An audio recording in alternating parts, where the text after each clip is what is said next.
अब मैं पापों को नष्ट करने वाली तथा पुण्य और भक्ति प्रदान करने वाली प्रबोधिनी एकादशी की कथा वर्णन करता हूँ।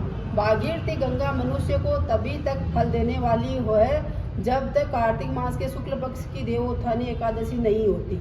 नारद जी ने पूछा, हे जगत पिता, एक बार भोजन करने तथा रात्रि में भोजन करने और दूसरे दिन उपवास करने से क्या क्या फल प्राप्त होता है, उसे आप विधिवत समझाइए।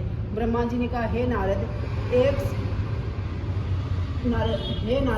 एक संध्या को भोजन करने से 1 जन्म के तथा रात्रि में भोजन करने से 2 जन्म के और पूरे दिन उपवास करने से 7 जन्म के समस्त पापों का नाश हो जाता है।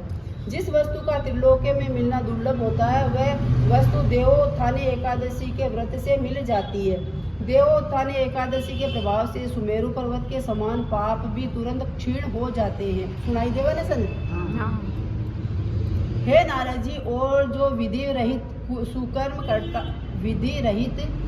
सुकर्म करता है उसे कुछ भी सुकर्म फल नहीं मिलता। जो ब्राह्मण पराय स्त्री स्वाधीन अथवा ब्राह्मणी से भोग करता है वह वंश सहित नष्ट हो जाता है और उसके संतान भी नहीं होती। जन्म के सब पुण्य नष्ट हो जाते हैं। पर निंदक, अहंकारी, बुरे आचरण करने वाला, शूद्र से विषय करने वाला, अति नीच कर्मी घोर नरक में जाता है।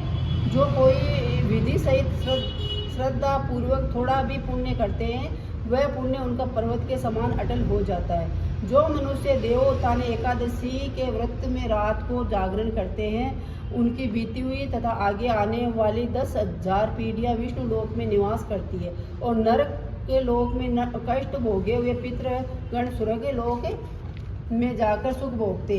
ब्रह्म हत्या आदि महान पाप भी इस प्रबोधिनी एकादशी के प्रभाव से नष्ट हो जाते। रात्रि जागरण का फल अश्वमेध यज्ञों आदि के फलों से भी अधिक होता है। समस्त तीर्थों में जाने तथा भूमि स्वर्ण गो आदि को दान का फल इस प्रबोधिनी एकादशी के रात्रि जागरण के फल के बराबर होता है। इस लोक में जीवन सफल उसी मनुष्य का है जिसने प्रबोधिनी एकादशी के व्रत के द्वारा अपने कुल को पवित्र किया है। इस लोक में जितने भी तीर्थ हैं देवोत्थानी एकादशी का व्रत करने वाले के घर में रहते हैं।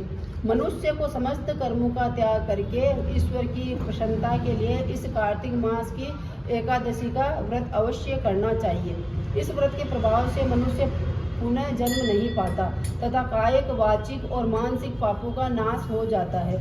इस दिन जो दान, तप, होम आदि यज्ञ भगवान की प्राप्ति के लिए किया जाता है उसका अक्षय पुण्य होता है। इस प्रबोधिनी एकादशी के दिन जागरण करने का फल सूर्य चंद्र के ग्रहण काल में स्नान करने के फल से सहस्त्र गुना होता है। जो पुण्य मनुष्य जन्म से लेकर करता है वह सब मस्त पुण्य इस प्रबोधिनी एकादशी के व्रत के आगे व्यर्थ है और जो मनुष्य एकादशी का व्रत नहीं धारण करते उनके समस्त पुण्य व्यर्थ है। अतः हे नारद जी, तुम्हें भी विधि अनुसार विष्णु की पूजा करनी चाहिए। जो कोई मनुष्य कार्तिक मास में धर्म परायण होकर अन्य व्यक्तियों का अन्न नहीं खाते उनको चंद्रायण व्रत का फल प्राप्त होता है।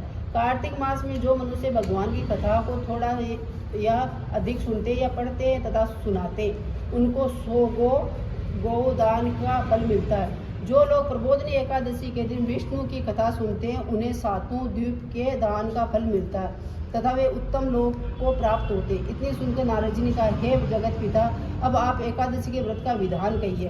ब्रह्मा जी ने कहा, हे नारद जी, इस एकादशी के दिन मनुष्य को ब्रह्म मुहूर्त में उठना चाहिए और नदी, तालाब, कुआं आदि पर स्नान करके व्रत का नियम धारण करना चाहिए।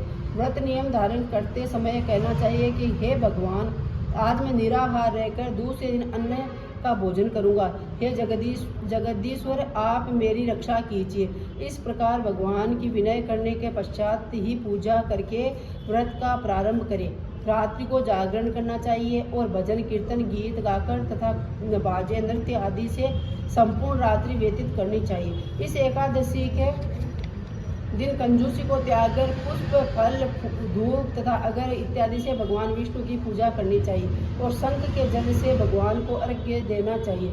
जो कोई मनुष्य भगवान की पूजा अगस्त्य पुष्प से करते हैं उनके सम्मुख इंद्रदेव भी हाथ जोड़कर उपस्थित होकर खड़े रहते हैं। अगस्त के फूलों के श्रृंगार से भगवान बहुत प्रसन्न होते हैं।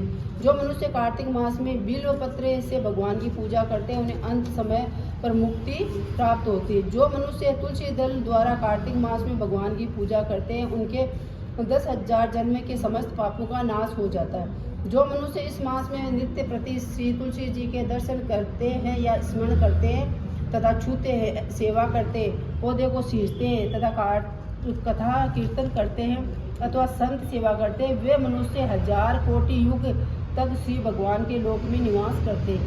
कार्तिक मास में जो लोग तुलसी जी का वृक्ष लगाते हैं उनके कुटुंब में पैदा होने वाले मनुष्य प्रलय काल के अंत तक विष्णु लोक में रहते हैं। जो मनुष्य कदम्ब पुष्प से भगवान विष्णु की पूजा करते हैं वे लोग यमराज की यातनाओं को नहीं भोगते। जो मनुष्य गुलाब के पुष्प से भगवान की पूजा करते हैं उनको मुक्ति लाभ होता है। अशोक तथा वकुल के पुष्पों से भगवान की पूजा करने पर अंतकाल तक वह पूजा करने वाला अशोक रहता है। सफ़ेद और लाल कनेर से विष्णु भगवान की पूजा करने पर विष्णु भगवान सदा प्रसन्न रहते। जो मनुष्य कार्तिक मास में भगवान विष्णु की पूजा दुर्वा दल से करते हैं वे पूजा के फल में से भी 100 गुना फल अधिक प्राप्त करते हैं। समीपत्र से भगवान की पूजा करने वाले मनुष्य सरलता से यमराज के भयानक मार्ग को पार कर जाते और आवागमन छूट जाता है। जो भगवान की पूजा चंपक पुष्पों से करते हैं या स्वर्ण केतकी के पुष्प भगवान पर चढ़ाते हैं वाले मनुष्य के करोड़ों जन्म के पाप नष्ट हो जाते। श्वेत द्वीप में स्थान प्राप्त करने वाले मनुष्य को पीले या रक्त वर्ण के कमल पुष्पों से भगवान विष्णु की पूजा करनी चाहिए। इस प्रकार पुष्पों से रात्रि में भगवान की पूजा करके प्रातःकाल नदी में स्नान करना चाहिए। तब स्नान करने के पश्चात भगवान की प्रार्थना करते हुए अपने घर में आना चाहिए और भगवान विष्णु की पूजा करनी चाहिए। तत्पश्चात ब्राह्मणों को भोजन कराकर दक्षिणा दे क्षमा प्रार्थना करें। फिर भोजन वस्त्र गो तथा दक्षिणा देकर गुरु की पूजा करनी चाहिए। रात्रि के समय जिस ब्राह्मण को भोजन कराएं उसी ब्राह्मण को स्वर्ण सहित बैल दान करना चाहिए। आंवले से स्नान करने के नियम में दही तथा शहद का दान करना चाहिए। जिस मनुष्य ने फल छोड़े हों उन्हें फल का दान अवश्य करना चाहिए। तेल छोड़ा है उसको तेल के स्थान पर घी का दान करना चाहिए। दूध तथा अन्न के स्थान पर चावल का दान करना चाहिए। जो मनुष्य इस व्रत में भूमि पर शयन करते हैं उनको व्रत की समाप्ति पर शय्या सहित सब वस्तुएं दान करनी चाहिए। इस व्रत में मौन धारण करने वाले को स्वर्ण सहित तिलों का दान करना चाहिए। जो बालों को धारण करने वाले हो उन्हें दर्पण का दान करना चाहिए तथा जो लोग इस व्रत में कार्तिक मास के उपान्ह धारण नहीं करते चप्पल उन्हें उपान्ह का दान करना चाहिए तथा इस व्रत में नमक त्यागने वाले को शक्कर का दान करना चाहिए।